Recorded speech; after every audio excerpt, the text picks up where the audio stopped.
દિનેશભાઈ બ્રહ્મભટ્ટ, રહેવાસી તવરા. ચોમાસાની શરૂઆતથી જ આ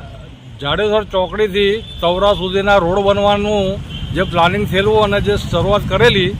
એ દરમિયાન અમે કલેક્ટરશ્રીને એક આવેદનપત્ર અહીંની તવરાથી માંડીને અને જાડેસર ચોકડી સુધીની સોસાયટીઓના તમામ પ્રમુખોએ આવેદનપત્રમાં સોસાયટીના સહી સિક્કા કરીને અને અમને આપવામાં આવેલું, જેમાં ઘણા બધા રોડ બનવા દરમિયાન ક્રિએટ થનારા પ્રોબ્લેમો લખેલા. એમાંથી અડધા સોલ્વ થયા, હજી અડધા થયા નથી, જેને કારણે અહીંની જનતાને તથા બહારથી આવનાર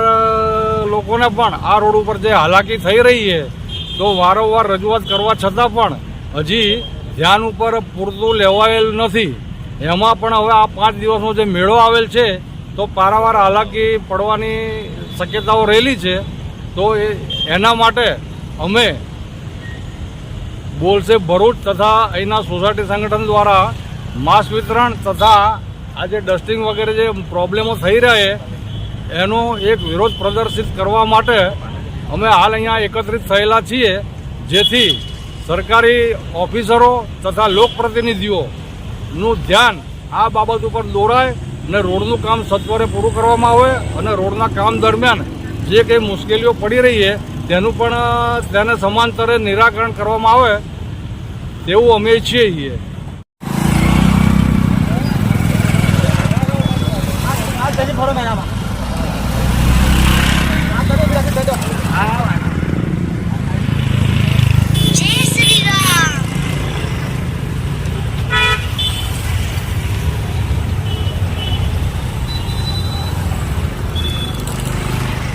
હું રજનીકાંત પટેલ